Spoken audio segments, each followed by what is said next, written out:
Ok, então nós vamos aqui dar continuidade à unidade de termodinâmica.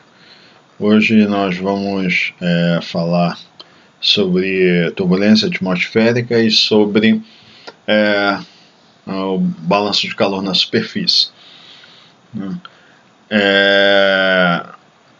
Isso aqui então a gente vai iniciar aqui na página 69 da referência. Então ele começa fazendo a descrição aqui do que seria a turbulência. Então, ele está considerando que a gente tem um registro de velocidade do vento, né?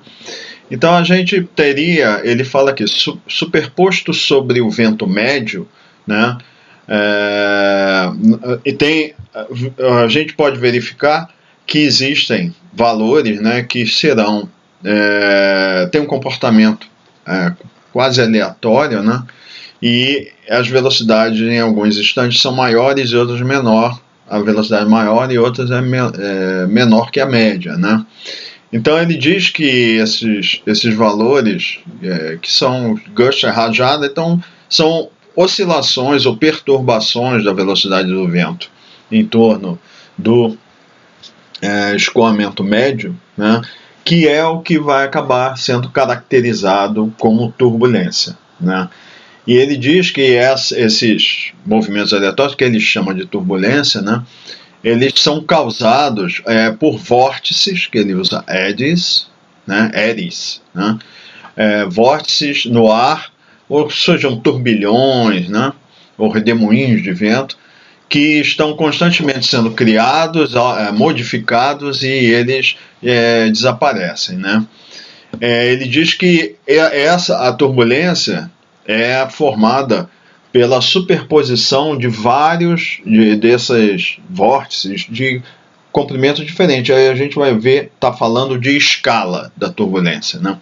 Então, a escala da turbulência, e a gente está falando de escala em termos, porque tem a escala de tempo e tem uma escala também de comprimento. Então ele diz, esses vórtices, eles têm comprimentos típicos vão de 3 milímetros a 3 quilômetros. Então a turbulência ela vem desde vórtices muito pequenos até vórtices que ocupam praticamente toda a altura da camada limite, né? Então ele diz, se eu considerar aqui uma região que seja um volume de controle euleriano, eu posso ter um vórtice que está saindo e levando um pouco de ar frio e ao mesmo tempo que eu tenho um outro vórtice que está entrando no volume de controle e trazendo ar mais quente, né?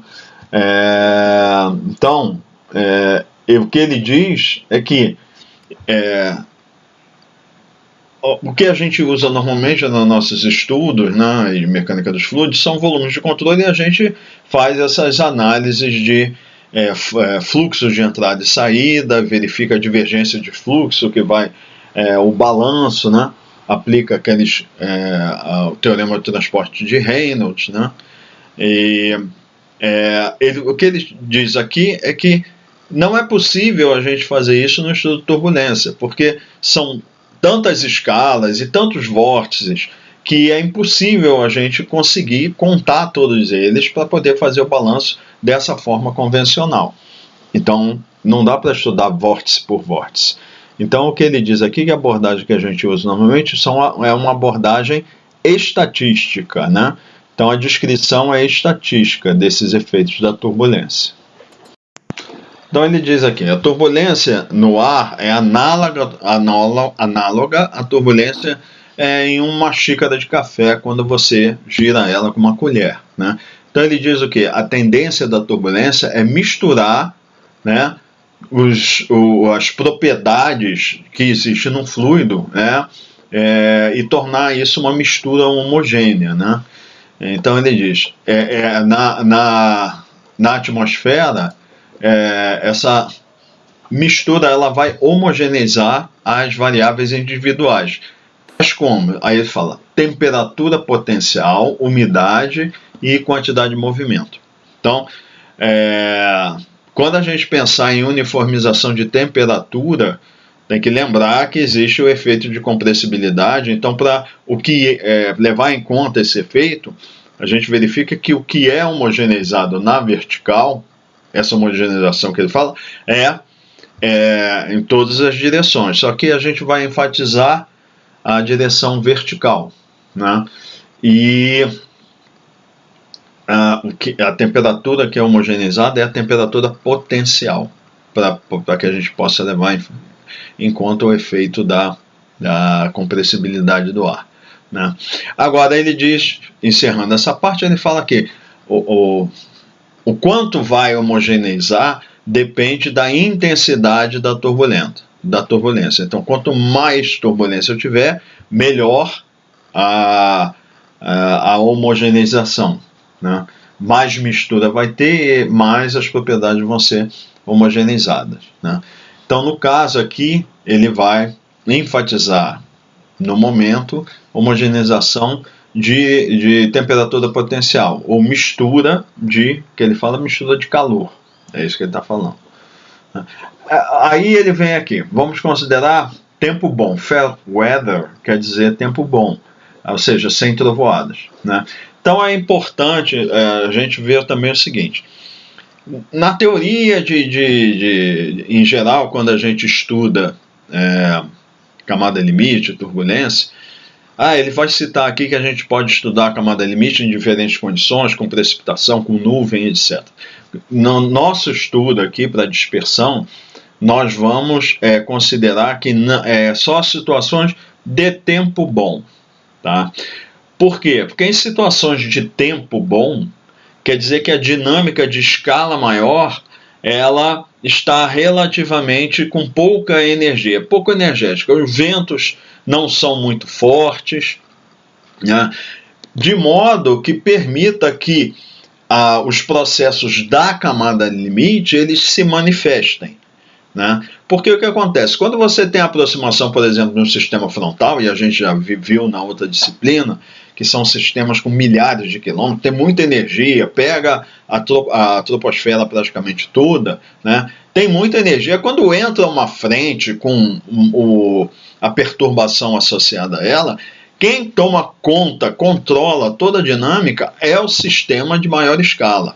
E aí, o que acontece? Os processos de camada limite, eles são dominados pela escala maior. Então, para que você possa ter a escala associada à turbulência e à camada limite, não é dizer que não existe turbulência quando a gente está com um sistema de grande escala. Existe, é bastante intensa, só que quem controla é uma dinâmica de maior escala. Agora, quando o tempo, né, numa grande escala está relativamente ameno, sem muita energia, que é característico de situações quando a gente não tem aproximação de cavados, frentes, temos predominância de centros de alta pressão, com ventos fracos, sem perturbações muito significativas, aí a camada limite consegue se manifestar, consegue manifestar os seus processos.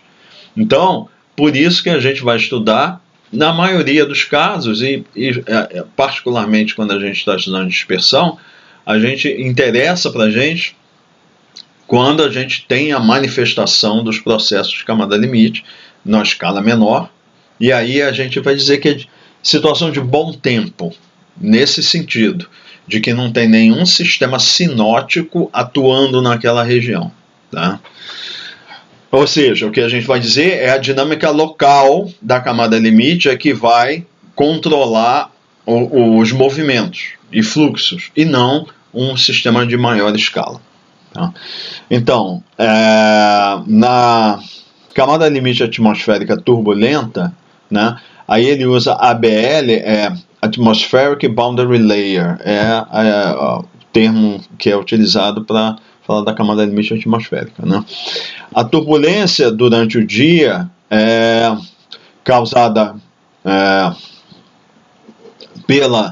pelas termais, né, aquelas células convectivas, que elas podem transportar o calor da superfície da Terra que foi aquecida pelo Sol, né, e distribuir essa energia. Então o que acontece? A radiação solar incide sobre a superfície aquece, e esse calor ele é distribuído por pela turbulência ao longo do perfil atmosférico na espessura da camada limite, né? Então, o que acontece? A turbulência ela vai transportar o calor que está sendo recebido na superfície, transportar para cima. Então eu vou ter um fluxo de calor conduzido ou modulado ou controlado pela turbulência. Então a gente chama isso de fluxo de calor turbulento, né?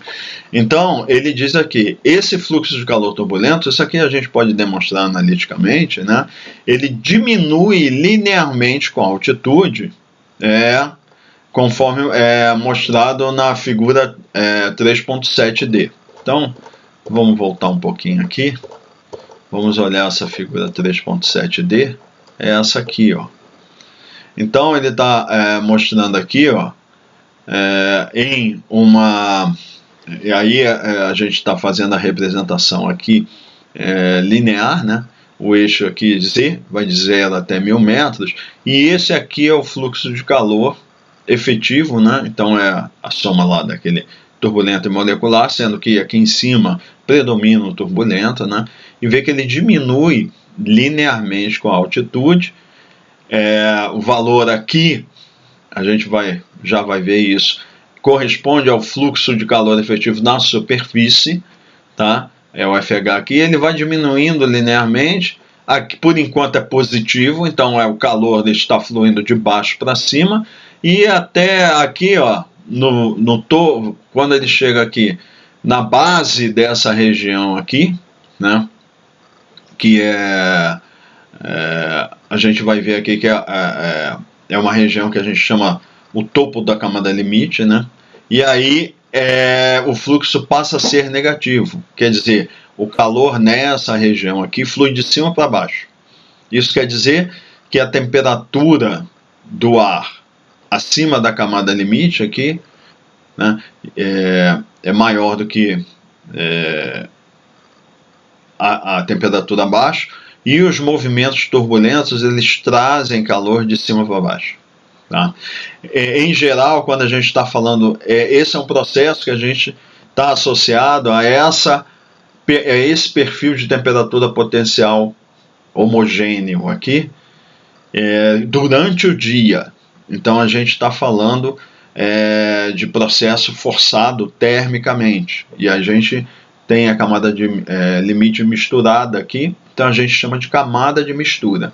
Quando a gente está falando a convenção camada de mistura, a gente vai usar ZI, Z subscrito I, para expressar isso. Quando a gente estiver falando do período noturno, e aí a gente está falando de turbulência forçada mecanicamente pela gradiente vertical do vento, aí a gente usa H para expressar a altura da camada limite, né? Então isso é uma convenção utilizada. Quando a gente está falando de processos de camada de mistura, a gente usa ZI. Quando a gente está falando de processos de camada limite, que a gente vai chamar de camada limite estável durante a noite, a gente usa H. Então, nesse caso, durante o dia, aqui, forçado termicamente, esse seria o fluxo de calor turbulento, tá? De acordo com essa figura aí. Lógico que muito do que a gente vê, isso são simplificações. O processo é muito complexo, então a gente simplifica, e em geral vocês vão ver que os modelos, né, a teoria era dividida nesses dois casos: tempo bom durante o dia, forçante térmica; tempo bom durante a noite, forçante mecânica. Lógico que o mundo real não é assim, então existem situações intermediárias, a gente vai falar um pouco sobre isso também. Tem períodos em que você tem um pouco de forçante térmica, um pouco de forçante mecânica, isso a gente vai ver, tá?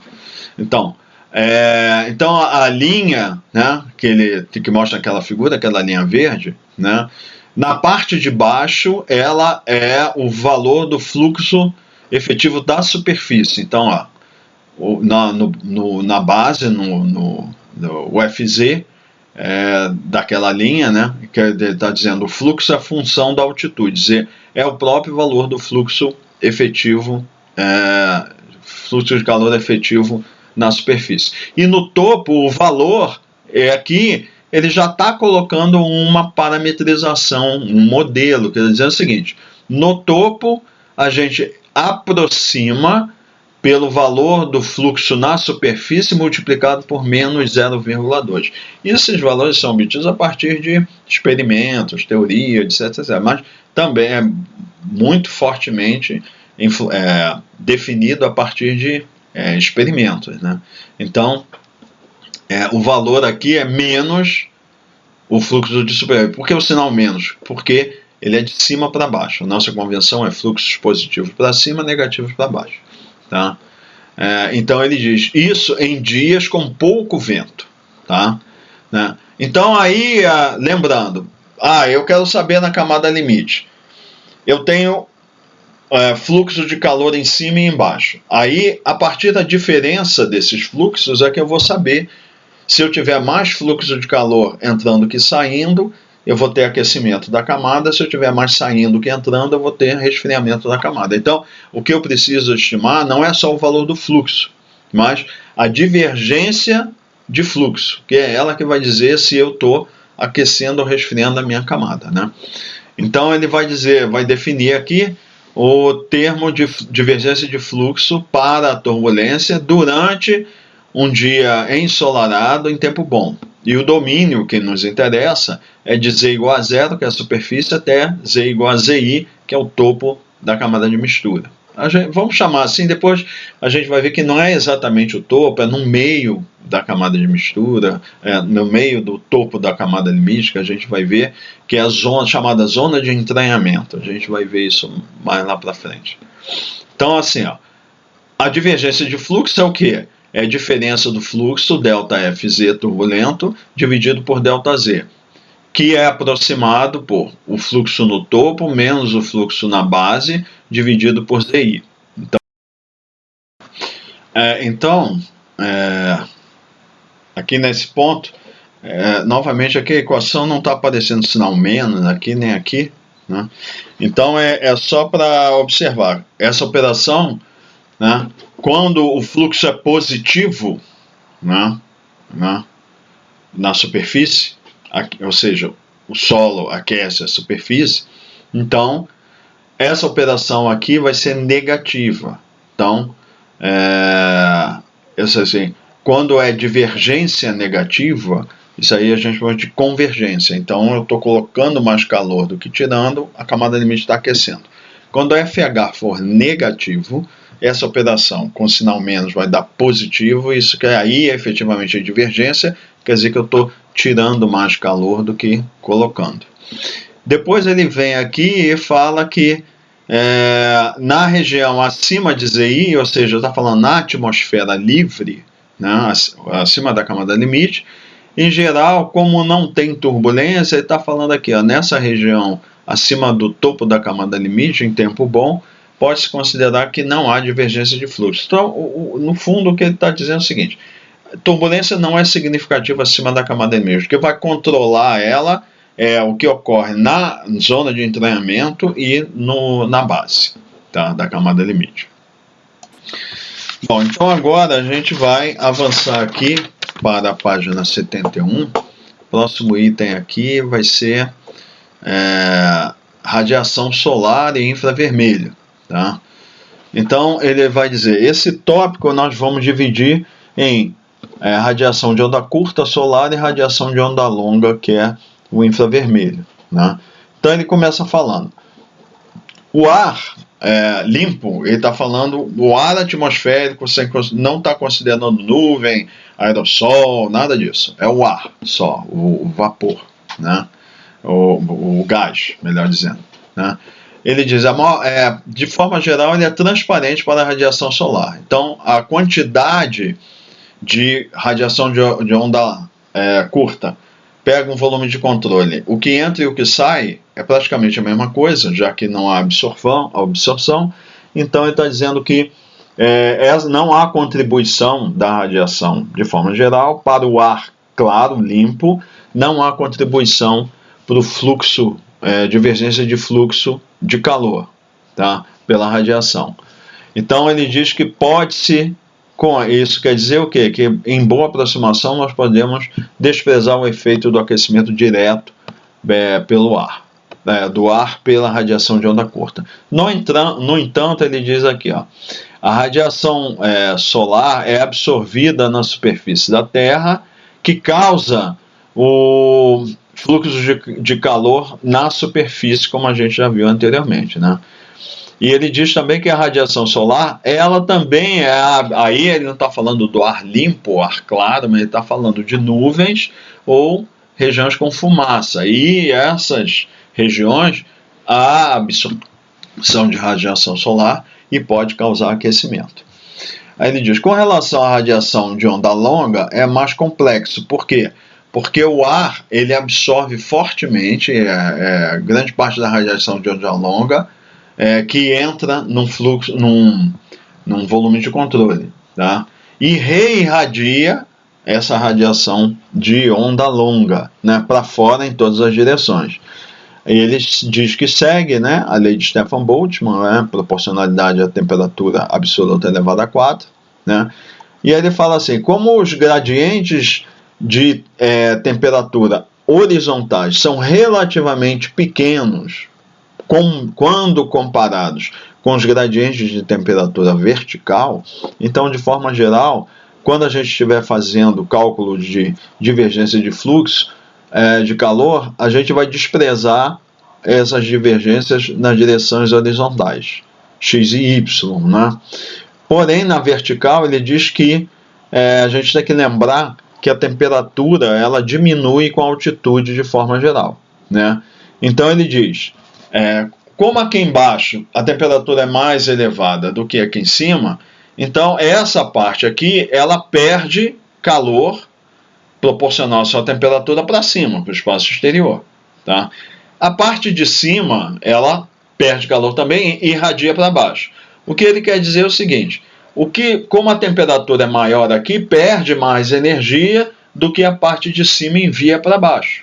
Então o resultado líquido disso é que na parte de baixo da atmosfera, né, na região próxima à superfície, perde mais energia do que recebe de cima. Então, isso causaria um efeito o resultado do balanço é que vai haver resfriamento da parte inferior da atmosfera, porque ela está perdendo mais energia do que está recebendo de cima, tá?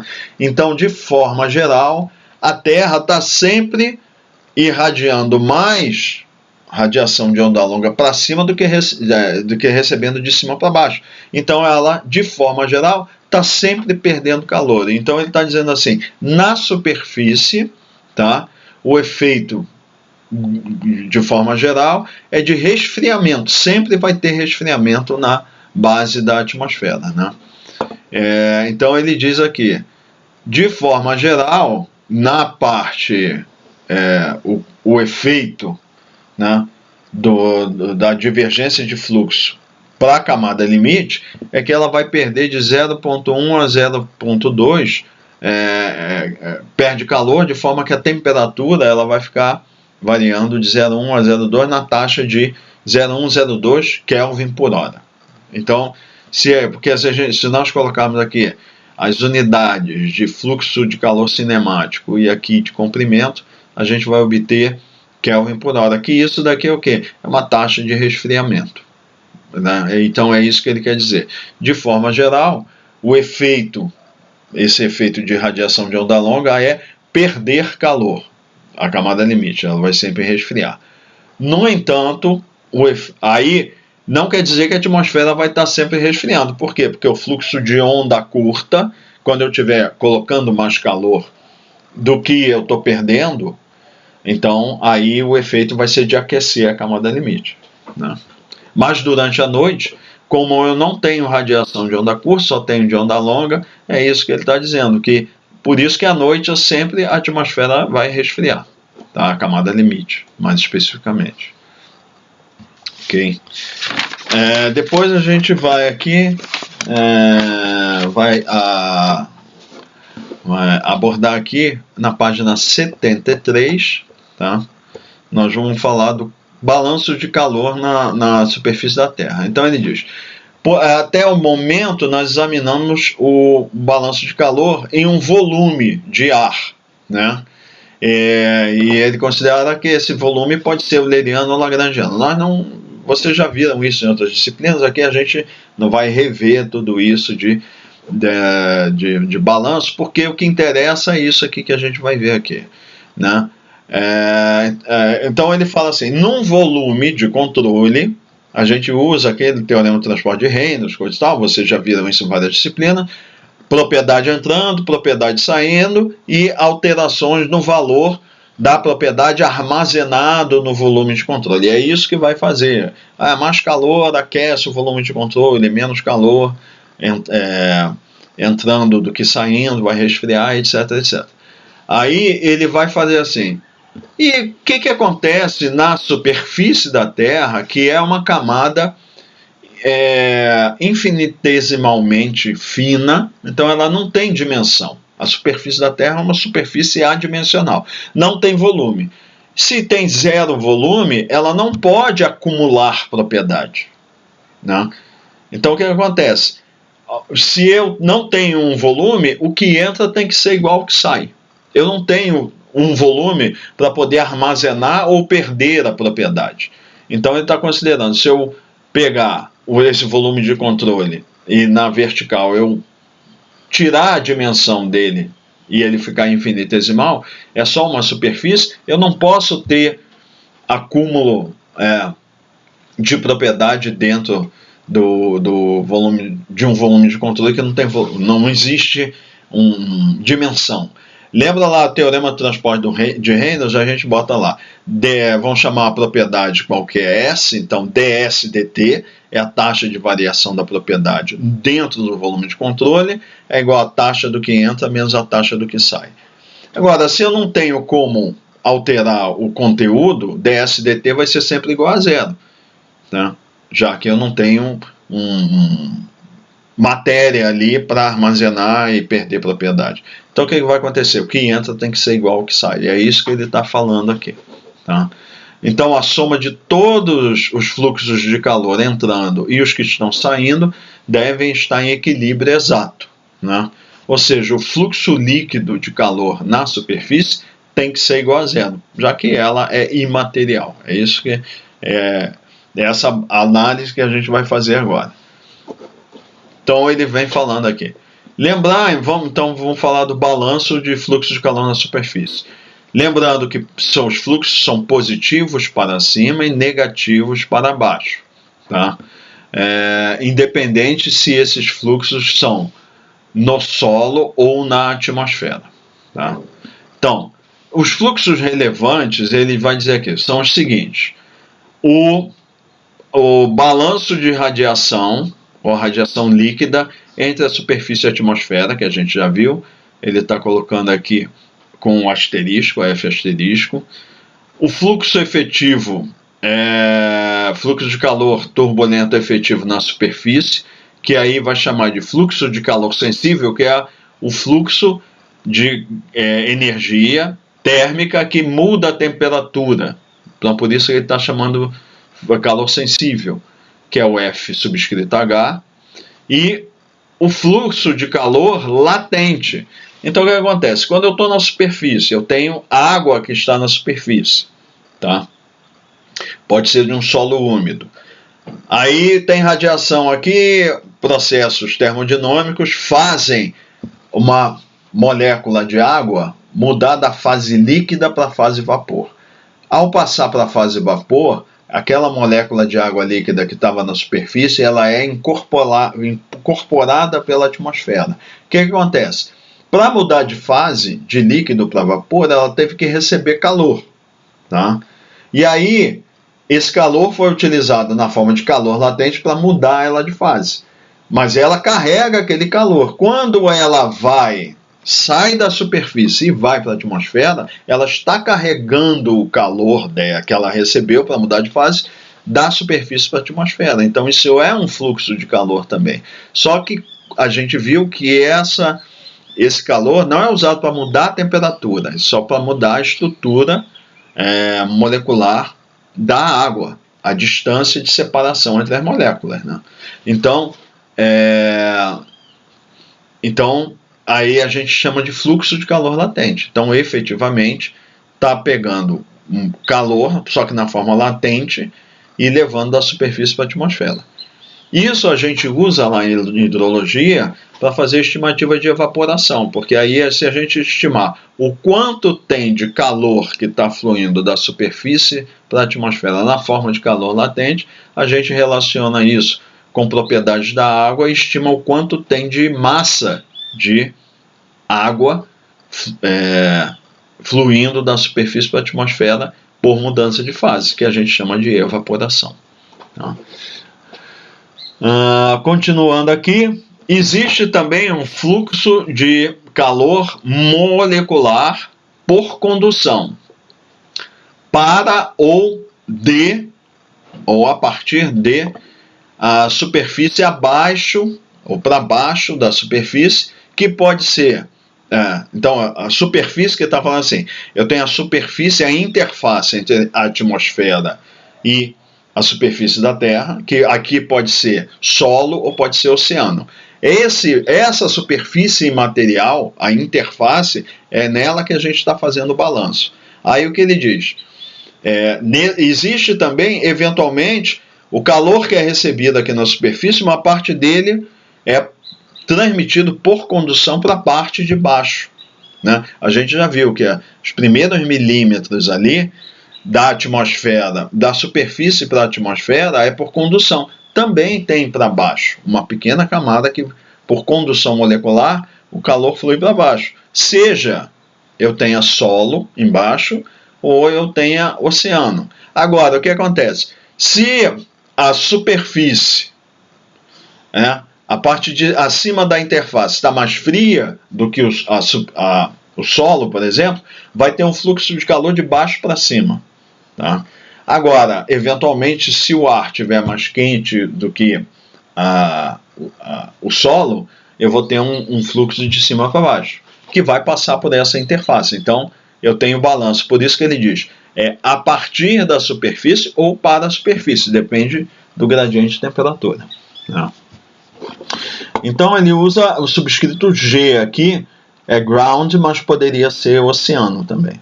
Então, se eu colocar todos esses fluxos relevantes na equação de balanço, somá-los todos, né, eu vou ter que zero é o balanço, por quê? Porque a gente já viu, a soma de todos os fluxos tem que dar zero porque é uma superfície imaterial. Vai ser o F asterisco mais FH mais FE, e aqui não aparece, mas é menos FG. Tá? Não aparece aqui, como eu falei, por alguma razão ele não está aparecendo aqui os sinais menos, mas esse é menos FG. Tá? Nota que ele usa aquele F bold aqui, né? Aí, que isso quer dizer que é fluxo dinâmico. Aí, se nós dividirmos todos esses fluxos por ρ do ar, densidade do ar, particular Cp, o calor específico, a pressão constante, nós vamos obter o fluxo em forma cinemática, que é a unidade Kelvin metro por segundo. E aí ele passa a ser aquele F normal, né, sem esse bold. E aqui o sinal é menos. Aí ele faz a observação. Os três primeiros termos à direita são fluxos entre a superfície e o ar acima. Então esse é o fluxo de radiação, calor sensível e calor latente.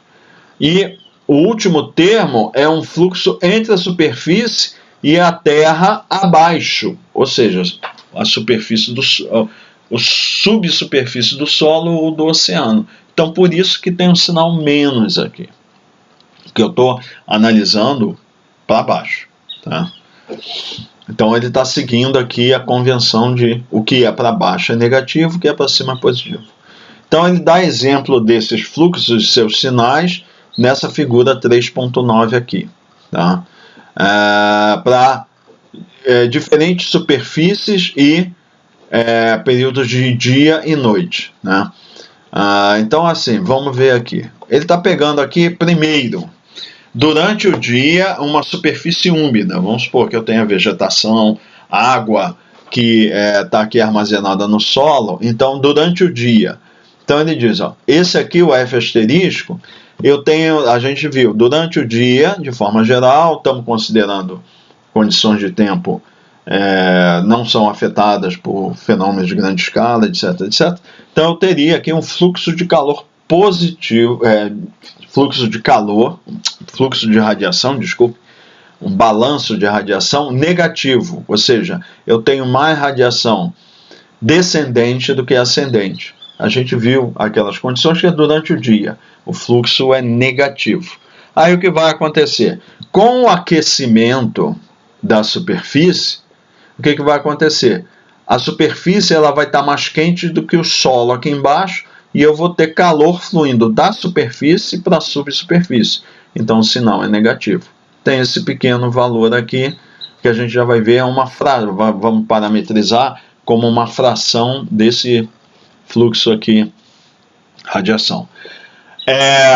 Também a superfície estará mais quente do que o ar, e aí ela vai aquecer, a superfície aquece o ar. Então, um fluxo de calor sensível positivo.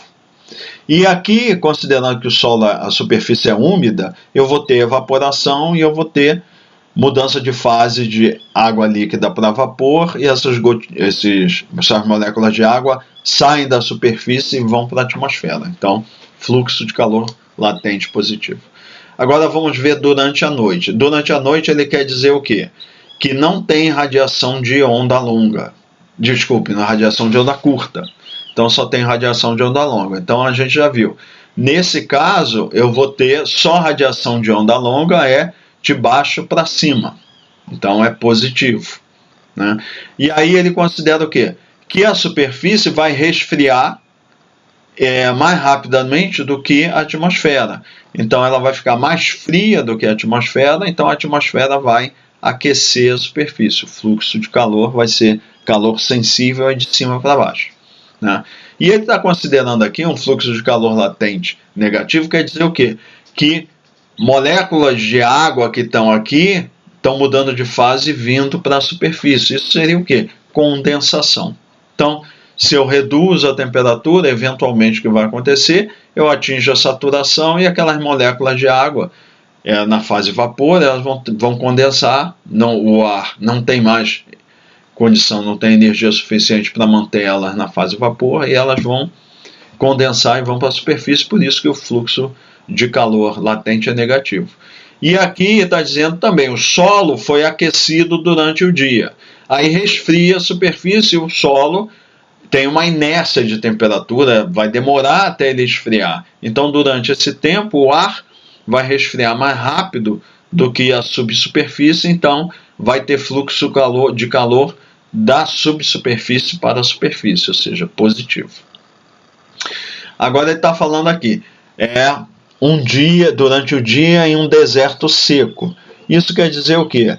Que o fluxo de calor latente é aproximadamente zero. É isso que ele quer dizer. Não tem água no solo. Então, eu não tenho evaporação, fluxo de calor praticamente zero. Durante o dia, então, fluxo a radiação líquida, ela é negativa, porque eu tenho mais energia descendo do que subindo no balanço. E aí, grande parte da energia, olha só, compara aqui. Ele coloca aqui, ó, na região úmida, uma parte da energia é utilizada para aquecer e outra parte para evaporar. Uma grande parte que ele está considerando foi usada para evaporar. Aqui não, como tem quase nada para evaporar, grande parte da energia é usada para aquecer mesmo. Então, FH é positivo e bem grande aqui, comparável com esse aqui. Aqui é bem menor, tá? E o fluxo do FG, que é da superfície aquecendo a subsuperfície, é negativo. Aí agarra um outro caso. Durante o dia, uma região, aí ele diz, com vento quente e seco sobre uma região úmida, que ele chama de oásis. Então seria num deserto, aí eu tenho o ar seco, que ele está se deslocando sobre esse deserto. Então esse ar seco passa por cima de uma região úmida, tá?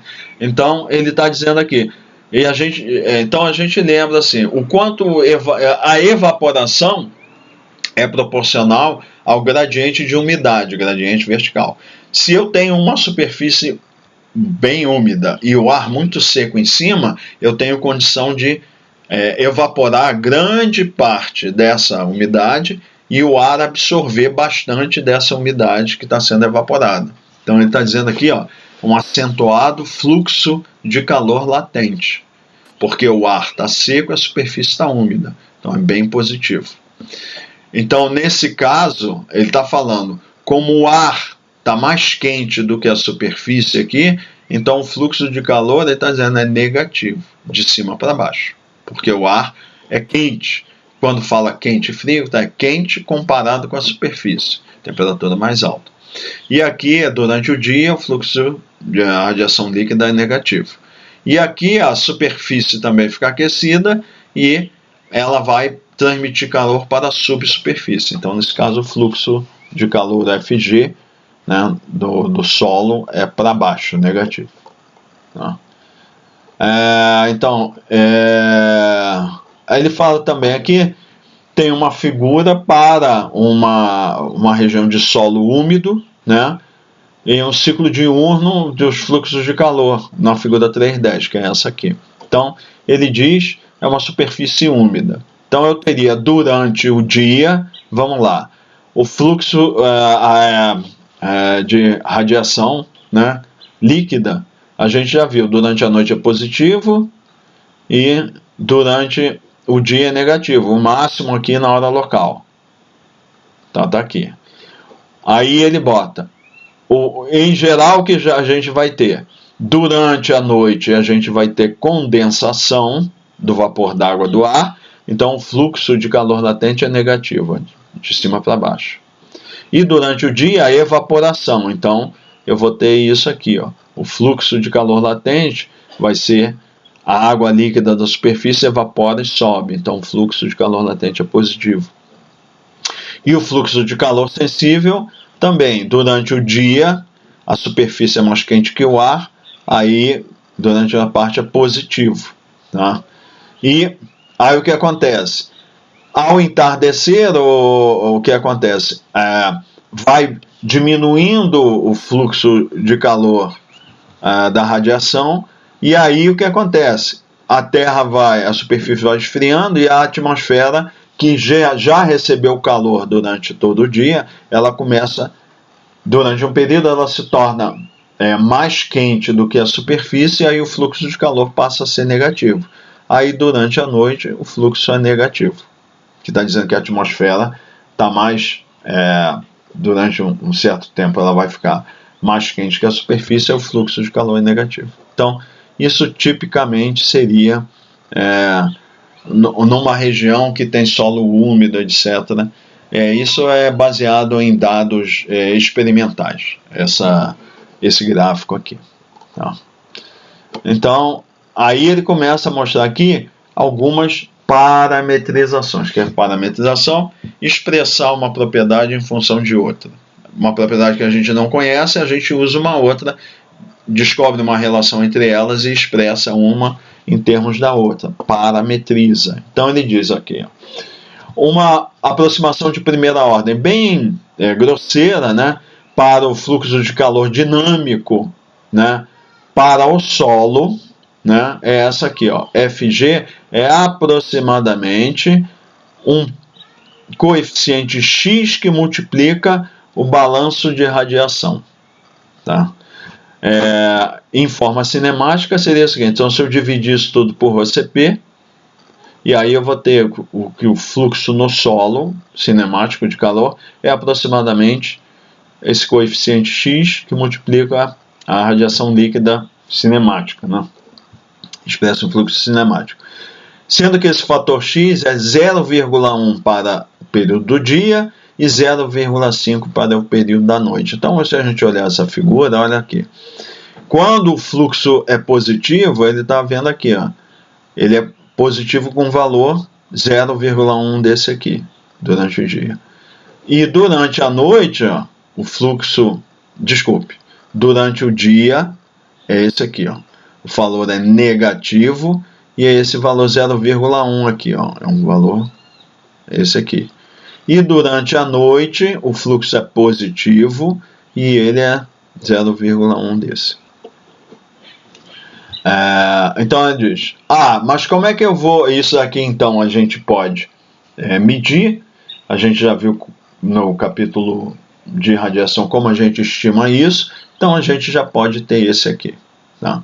Aí vem agora aqui, eu preciso de outros termos, então na minha equação do balanço, esse daqui é um estímulo, por propriedades astronômicas, cobertura de nuvem, etc. Esse aqui também, faltam esses dois aqui. Aí, ele lembra lá nós podemos estimar o fluxo de calor na superfície por meio daqueles coeficientes, o gradiente de temperatura, né? O coeficiente de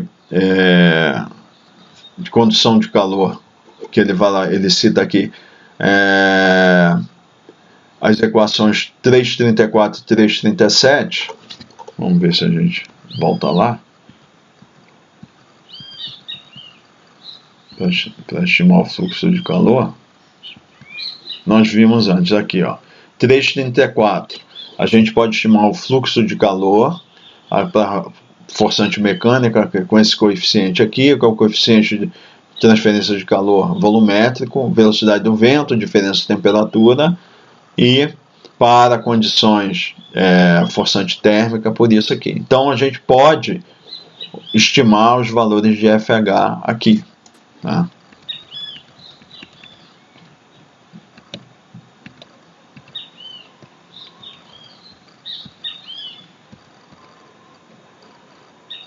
Então a gente poderia estimar, e a gente, por relações semelhantes, a gente pode estimar o fluxo de calor latente, que a gente vai ver quando for falar de vapor d'água, mas isso a gente já viu, vocês já devem ter estudado isso em hidrologia, só que lá enfatizava a quantidade de massa de água, mas a gente fazia isso a partir da estimativa de fluxo de energia, né, pelo fluxo de calor. Mas ele diz aqui que tem outras formas. Uma outra opção para estimar os fluxos de calor sensível e latente na superfície utilizando a razão de Bowen, né, que é descrita a seguir. Isso vocês devem ter visto então também em hidrologia, uma revisão aqui. O que é a razão de Bowen? Então definida ali, usa B aqui, é o fluxo de calor sensível na superfície dividido pelo fluxo de calor latente na superfície. É uma definição. Então, B é o FH sobre FE, seja dinâmico, seja cinemático. Né? Então, ele diz, valores típicos são, para localidades áridas, desertos, por exemplo, é 10. Para localidades semiáridas, 5. Savana mais seca, meio. Uma região de solo úmido, por exemplo, de pastagem, por exemplo, 0,2, e oceanos e lagos 0,1. Então isso quer dizer, vamos supor o valor 10, quer dizer que FH é igual a 10 e FE é igual a 1. Isso quer dizer o quê? Que para cada 10 unidades de energia que são utilizadas para aquecer, uma unidade de energia é utilizada para evaporar. Como nas regiões úmidas eu tenho mais água, né, um solo úmido, eu tenho mais água do que num deserto, então eu vou usar uma grande parte da energia também para evaporar.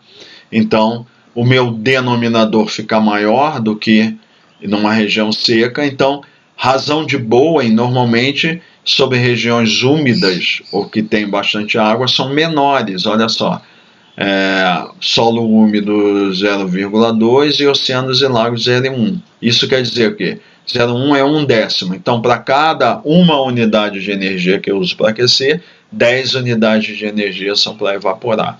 Já no deserto é o contrário, é 10, porque eu uso 10 unidades de energia para aquecer e apenas uma para evaporar, e eventualmente está pensando que tem ainda alguma umidade. Regiões semiáridas, então, seria algo em 5, valor 5, ou seja, para 5 unidades de energia eu uso para aquecer, eu vou usar uma para evaporar.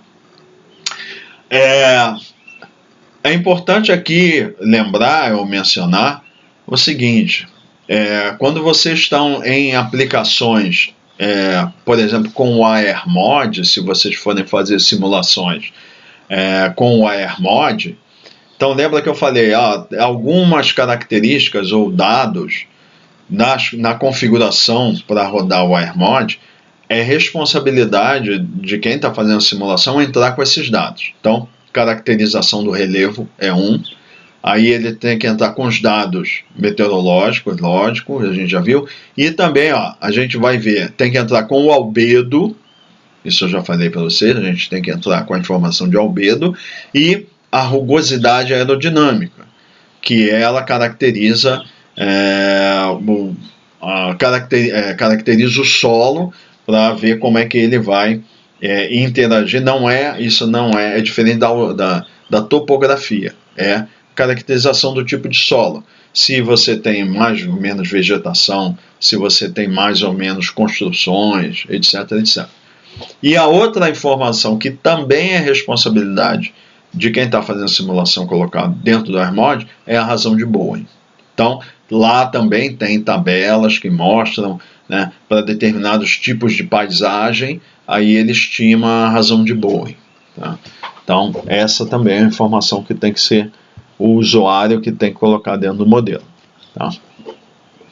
Então, ele fala aqui, na chamada camada superficial, que é atmosférica, que é surface layer, isso é o quê? Então a gente tem a troposfera, nessa partezinha de baixo a gente tem a camada limite, e a parte mais inferior da camada limite, aquela que a gente muitas vezes, a gente já vai ver para frente aqui, aproxima isso como 1/10 da altura da camada limite. Então a camada limite atmosférica é essa região influenciada, vamos chamar assim, influenciada pela interações com a superfície, e 1/10 dela é a camada chamada camada superficial. Essa camada superficial, a característica dela é que, por hipótese, os fluxos são constantes. Fluxos turbulentos são constantes com a altitude. Tá? Então, ele fala aqui de 10 a 25 metros da troposfera, mas eu acho que é um erro de impressão. Você pode ter se você tiver uma camada limite com 500 metros, a tua camada superficial é algo em torno de 50. Mas se você tiver 2 quilômetros, a camada superficial é algo em torno de 200 metros. Pode ser bem maior. Tá? Então eu acho que tem um erro aqui no texto. E a maioria das aplicações a gente estima isso. Pega a altura da camada limite e estima a camada superficial como cerca de 1/10 da altura da camada limite. Tá? Então ele diz, nessa parte, né, o fluxo de calor sensível efetivo na superfície depende do gradiente de temperatura. Né? Aí, na realidade, é o gradiente de temperatura potencial. Tá?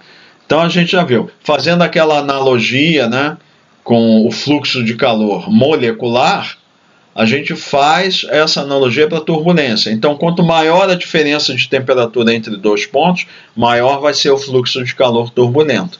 E ele diz aqui, FH é igual a menos K, que multiplica H, esse coeficiente aqui de proporcionalidade, que multiplica o gradiente de temperatura potencial. Sempre que trabalhar na camada limite, a gente vai usar o potencial. Em algumas situações extraordinárias, a gente vai poder usar temperatura termodinâmica, a temperatura local. Tá?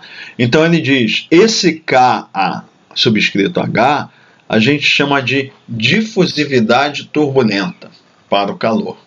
Então lembra que a gente tem o coeficiente de difusividade térmica molecular, que é uma propriedade do material. Cada material tem a sua. Né? Por analogia, né, você adota isso. Como turbulência é extremamente complexa de descrever, as primeiras teorias, e isso daqui chama-se uma aproximação que se chama aproximação de Boussinesq, né, Então foi ele que propôs esse negócio aí. A gente faz analogia entre fenômeno de condução de calor molecular com condução de calor ou transporte de calor por turbulência. Então, como a gente usa lá a lei de Fourier, que tem a difusividade térmica que multiplica o gradiente de temperatura, a gente vai usar aqui também o gradiente de temperatura e esse coeficiente, só que a gente chama de difusividade turbulenta para diferenciar da difusividade térmica molecular, né? A gente vai falar um pouco mais sobre isso depois, né, no capítulo de camada limite, né? Z é a altura sobre o solo, a partir do solo, né? E o menos está dizendo que o fluxo é contra o gradiente, ou seja, eu tenho esse corpo está a temperatura mais alta que esse, então mais quente que esse, o fluxo de calor é daqui para cá. O gradiente de temperatura então aponta do mais frio para o mais quente. Então o fluxo de calor é do mais quente para o mais frio, é contra o gradiente, que ele usa em inglês, ele fala down local gradient, ou seja, do quente para o frio, ar quente para o ar frio. Uma expressão análoga pode ser utilizada para o fluxo de umidade na superfície, o fluxo efetivo também, que ele está falando fluxo turbulento. Então, lá a gente chamaria o fluxo de umidade molecular, a gente usaria a lei de Fick, né, que é para fluxo de massa.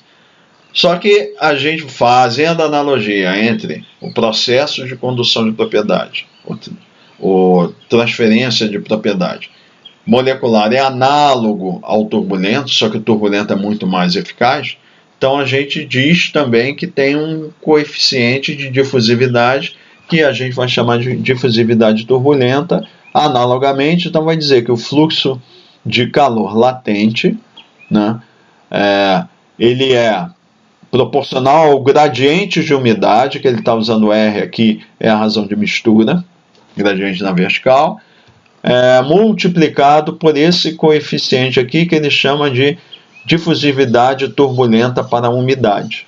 Tá? E também aqui o sinal menos, que é para indicar que é contra o gradiente. Né?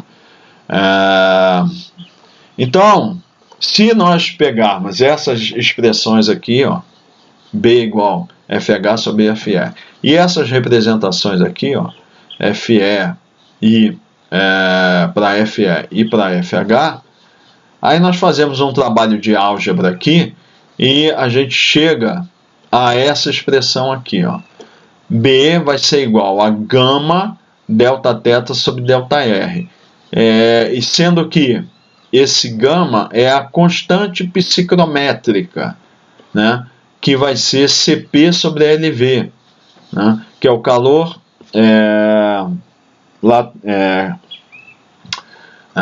calor específico à pressão constante do ar, e LV é o calor latente de evaporação. Vocês provavelmente viram isso na disciplina de hidrologia. A gente usa isso daí em um dos métodos que estuda, método de Penman, método do balanço de energia para estimar evaporação. Então, essa gama é o Cp sobre LV, aqui o valor é 0,4, né?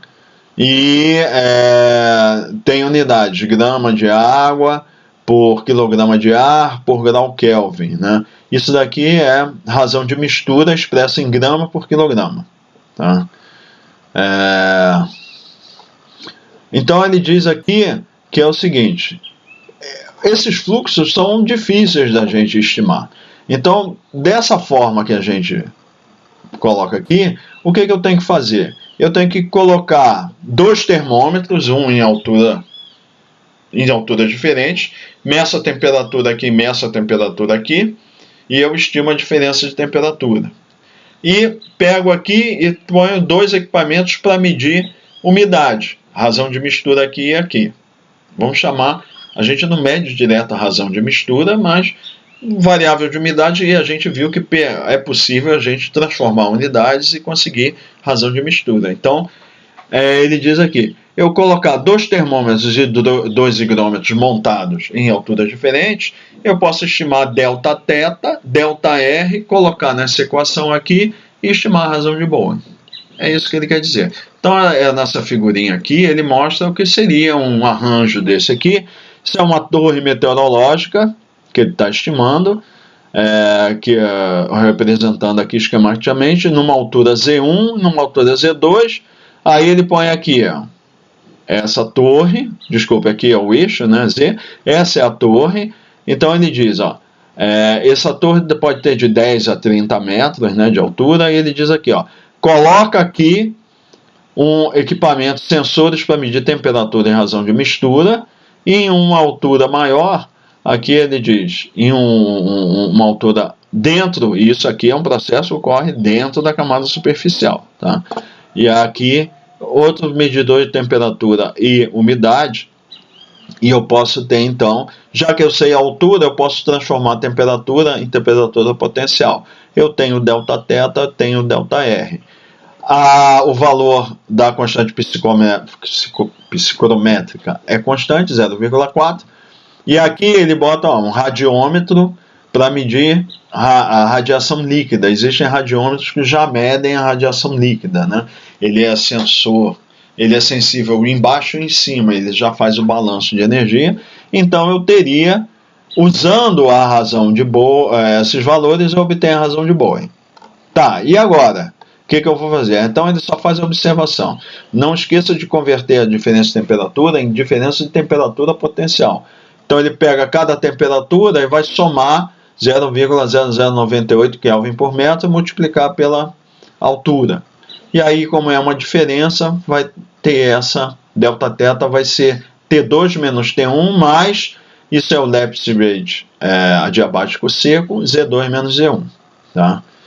Aí ele diz assim, se eu pegar então essa expressão da razão de Bowen, gama, delta θ, e colocar aqui, ó, eu vou ter que gama delta θ sobre delta R é igual a FH dividido por FE. Então eu não uso, posso usar o B, mas posso botar aqui FH vai ser igual a BFE. Tá? E BFE eu posso trabalhar a minha expressão substituindo B e substituo aqui. Ó. Então eu posso, então vamos ver, eu meço esse aqui. Esse aqui eu estimo a partir desse aqui. E eu tenho uma relação entre FH e FE. Por exemplo, então eu posso medir o FH, usando a razão de Bowen eu obtenho o FE, e aí, com esse valor medido e esse aqui estimado, eu posso, o meu balanço está completo. Tá? Eu tenho todos os valores. Então ele está fazendo aqui o seguinte, se eu tenho o F estrela, posso estimar o FG e tem a razão de Bowen, então, se eu sei que o lado esquerdo é zero aqui, eu posso explicitar essa equação, colocar FH aqui e postar todos os termos para o outro lado. E aí eu estimo o FH. Então é isso aqui, eu posso fazer em unidades dinâmicas ou cinemáticas. Então é só, ele diz, com um pouco de álgebra a gente bota essas relações e a gente tem a estimativa de FH aqui por meio dessa expressão aqui. Isso é medido em um coeficiente ou em unidades cinemáticas. Tá? F estrela aqui é cinemático, delta R, delta θ, isso aqui é constante, não vai mudar, né? Esse valor aqui. Então eu vou ter em termos de FH. Ou eu posso fazer em termos de FE também, já que B é FH sobre FE, eu posso explicitar essa equação tanto em termos de FH quanto de FE. Né? E aí o que a gente vai precisar, a gente vai usar, na realidade, qual é o valor de FH que está sendo, ou seja, o fluxo de calor sensível que está sendo utilizado para controlar a estabilidade da atmosfera. É isso que vai interessar para a gente. Tá? Mas isso a gente vai ver mais adiante, porque a partir desse fluxo de calor é que a gente vai estimar as condições de estabilidade da atmosfera, como a gente vai ver posteriormente.